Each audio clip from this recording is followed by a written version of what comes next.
तो चलिए जल्दी से दिल्ली के लोगों का मूड जान लेते हैं। और देखिए यहाँ पर बहुत सारे लोग मौजूद हैं और मेरे साथ एक यहाँ पर दिल्ली के वोटर मौजूद हैं। अब मैं ताऊ कहूँ, फूफा कहूँ, चाचा कहूँ, बाबा कहूँ, क्या कह सकती हूँ मैं आपको। चलिए, तो इस बार दिल्ली के वोटर का क्या मूड है, क्योंकि 2015 और 2020 में तो आम आदमी पार्टी ने इस सीट पर कब्जा जमाया था। इस बार आपको क्या लग रहा है, इस चांदनी चौक में खड़े होकर दिल्ली की जनता किस मुद्दे पर वोट देगी? दिल्ली की जनता का जो इस वक्त रुझान है वो थोड़ा चेंज का है, क्योंकि वो ये चाहती है कि जिस तरह से हम इस वक्त 10 साल से निकल के आए हैं, अब उसके अंदर कुछ बदलाव आना चाहिए और जो मुफ्त की राजनीति है वो ख़त्म होनी चाहिए, क्योंकि उसका जो सारा का सारा बोझ है वो व्यापारियों पे पड़ता है। व्यापारी अपने कर देता है, टैक्स देता है, हर तरह से सरकार को सहायता करता है, लेकिन उसका कोई लाभ नहीं हो रहा है। आज व्यापारी की कोई सुनने वाला नहीं है। हम ये चाहते हैं कि जो भी सरकार आती है, जो भी चुनाव जीत के आता है, कम से कम उसको व्यापारी के लिए भी कुछ ध्यान रखना चाहिए, ये सोचना चाहिए। तो देखिए दिल्ली का व्यापारी, अब आप इनको चाहे ताऊ समझ लीजिए, चाहे फूफा समझ लीजिए, लेकिन दिल्ली का व्यापारी कह रहा है कि साहब जो भी सरकार बने उसे व्यापारियों के बारे में जरूर बात करनी चाहिए। और एक और मेरे साथ सज्जन मौजूद है, मैं जल्दी से उनसे भी बात कर लेती हूँ। क्या लग रहा है इस बार किस मुद्दे पर आप वोट देंगे? वोट रोजगार पे देंगे, रोजगार पे वोट देंगे।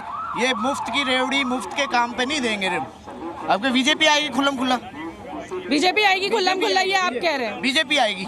ठीक है, जल्दी से बताओ बेटा, किस मुद्दे पे वोट दोगे?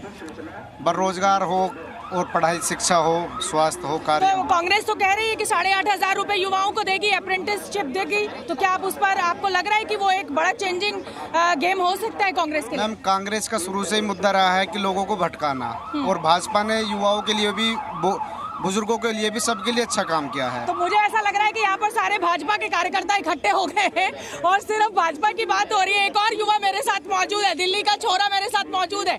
बताओ बेटा, किस मुद्दे पे दोगे वोट? मैम बिल्कुल, देखिए जब हमेशा सिर्फ भाजपा पे ही सवाल क्यों उठता है कि युवाओं के लिए भाजपा देगी, लोकसभा में भी हर चीज में आप देखोगे भाजपा ही युवाओं को क्यों करेगी? केजरीवाल ने क्या किया है? 1.5 लाख नौकरी देने का वादा किया था, क्या केजरीवाल ने कर दिया? दिल्ली से गंदगी साफ करने की बात की थी, क्या केजरीवाल ने कर दिया? और तो और कूड़े का पहाड़ खड़ा कर दिया गंदगी साफ करने की जगह पे। आप देखो दिल्ली की हालत क्या हो सकती है। आप ये बताओ, जब अभी अरविंद केजरीवाल जो मुख्यमंत्री दिल्ली के बने थे, तो पॉल्यूशन पे जब भी बात आती थी ना, तो वो पंजाब वालों को ठेल देते थे कि वहाँ की पराली जलाई जाती है, तो यहाँ पे मतलब जो है यहाँ का पॉल्यूशन बढ़ जाता है। एक बात बताओ, वही पॉल्यूशन अगर पराली जलाने से आ रहा है तो वहाँ से 24 किलोमीटर पाकिस्तान है, पाकिस्तान नहीं जा रहा है, यूपी नहीं आ रहा है, राजस्थान नहीं जा रहा है, सिर्फ दिल्ली को प्रदूषित कर दिया जाता है। मैं सिर्फ ये पूछना चाहूंगा अरविंद केजरीवाल जी से, क्या अरविंद केजरीवाल जी के पास कोई स्ट्रेटेजी नहीं है क्या? क्योंकि जब पॉल्यूशन बढ़ता है दिल्ली में, ठीक है, तो पुरानी गाड़ियों को बंद कर देंगे और ये पटाखे वटाखे कुल मिलाकर प्रदूषण का मुद्दा जो है वो युवाओं के लिए एक बड़ा मुद्दा साबित हो रहा है। दिल्ली चुनाव में इस बार AIMIM के जो 2 उम्मीदवार हैं वो दिल्ली दंगों के आरोपी हैं। चाहे मुस्तफाबाद से ताहिर हुसैन हो और चाहे ओखला से शिफाउर रहमान हो, इन दोनों ही आरोपियों के ऊपर दांव लगाना AIMIM के लिए कैसा रहेगा, ये तो आने वाले चुनाव नतीजे ही बताएंगे।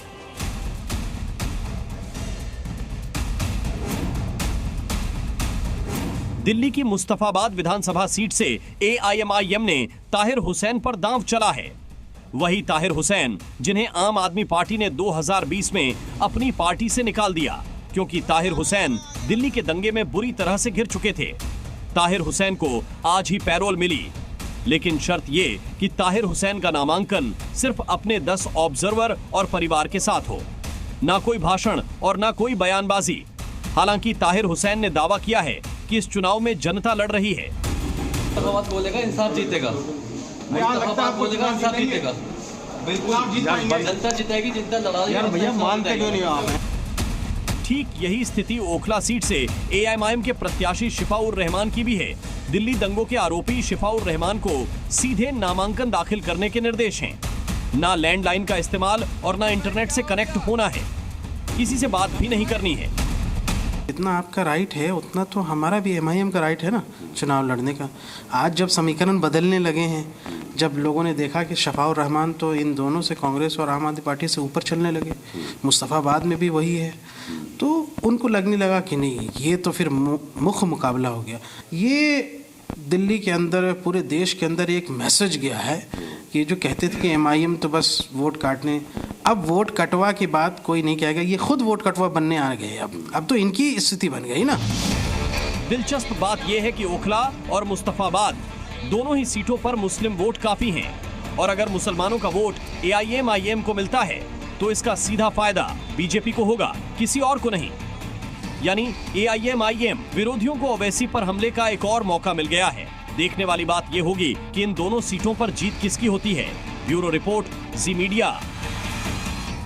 तो देखिए, दिल्ली के लोगों के अपने अपने मुद्दे हैं, लेकिन कुछ और लोग भी मेरे साथ मौजूद हैं। जल्दी से उनका मूड भी जान लेते हैं। दिल्ली में क्या मुद्दा है जिस पर आप वोट देने जा रहे हैं? मैं तो इस बार भाजपा को 2 बार दे चुके हैं, पछता रहे हैं।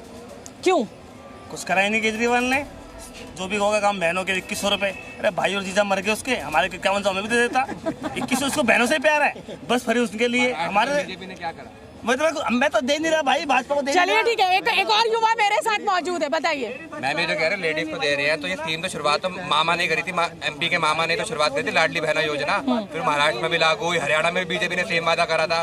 तो जब वो करे तो वो वेलफेयर होता है, और कोई विपक्षी पार्टी करे तो वो रेवड़ी बन जाती है। बिल्कुल, देखिए आइए, अब ये कह रहे हैं कि साहब शिवराज सिंह चौहान ने मध्य प्रदेश में जब बांटा तो वो आप कहेंगे कि साहब वेलफेयर है महिलाओं का, लाडली बहन योजना, और दिल्ली में हो रहा है तो आप कह रहे हैं हमें नहीं चाहिए, हमें चाहिए टिकट आप खरीदना चाहो तो खरीद सकते हो ना।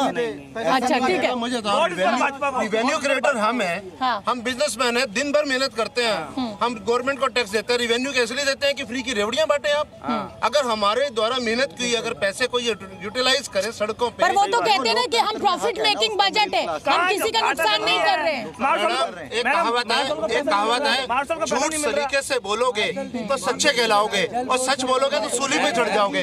अगर इनका केजरीवाल जी का सच सामने आ जाए तो सूली तैयार है, और झूठ तरीके से बोल रहे हैं। हमारे पास ऑप्शन देखो क्या है, प्रधानमंत्री मोदी ऐलान करते योजनाएं चलती रहेंगी, तो जो विपक्ष भी है वो भी कह रहे हैं कि हम फ्री तो देंगे आपको। ऑप्शन हमारे पास कोई ये नहीं कि वो आगे बंद कर देंगे। कांग्रेस ने तो 25 का ऐलान कर दिया है, तो जो हमारे सामने ऑप्शन है ना आम आदमी पार्टी का, वो तो और बढ़ चढ़ के फ्री भी देने की बात कर रहा है। वो कम नहीं कर रहा, वो बढ़ा रहे हैं। सबसे बड़ी बात है टैक्स पे करे, अच्छी बात है। आप ऐसी सुविधाओं पे टैक्स आप फ्री करो ना, आप मेडिकल पे फ्री करो, आप पढ़ाई लिखाई पे कर रहे हैं ना, मेडिकल में फ्री उपचार की बात कर रहे हैं, तीर्थ यात्रा की बात कर रहे हैं। धरातल पे जाके देखो कितनी मुश्किलें होती है। जो मेडिक्लेम वाले तो मामला करा लेते हैं, आप सरकारी हॉस्पिटल में जाके देखो ना, आपको कोई PWD का देख लिया क्या हाल है। सालों से लोगों की पेमेंट, ठेकेदारों की पेमेंट नहीं हो रही है। छोटे व्यापारी डूबे पड़े हैं, मर गए हैं दिल्ली के अंदर, जो केजरीवाल हाल कर दिया। सब फ्री बांट के बस। हम देखो छोटे व्यापारी हैं, हमारी गवर्नमेंट कॉन्ट्रैक्टरों से काम है, 1 रुपए से पेमेंट नहीं आ रही है। 1 साल होगा डूबे पड़े हुए हैं मैडम। ठीक है।